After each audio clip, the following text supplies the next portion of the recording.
Pretty much what inspired me is my experiences growing up here in Manchester. Unfortunately, adults at the time, they didn't treat us as children.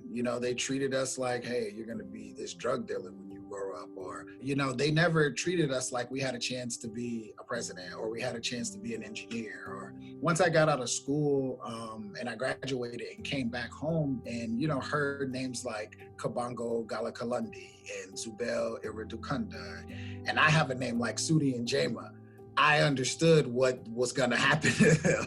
And so I just honestly, instinctually, just kind of wrapped my arms around them and said, I'm going to make sure you're going to be okay. You're going to have an even playing field, because when the leadership in the community at the time tries to treat you a certain way, you won't be like how we were without really support. So the youth they're weathering it the best they can, but if you can imagine being on Zoom calls for 6 hours for 5 straight days every week is just so taxing. So they're doing the best they can. In some instances, I've seen youth that said their grades are great, however, they're not learning. In certain instances, I've had youth say, my grades have never been better and I'm having a great time because I get extra time that I wouldn't got if I was at school.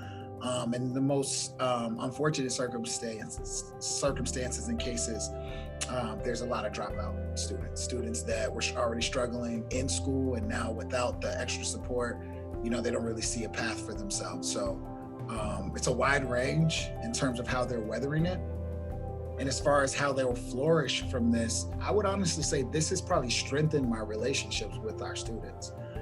During the pandemic, I've had students who've had both parents in the hospital. I've had students who've had parents that have lost their jobs, have lost their apartments. I've been there to kind of support, aid, and help.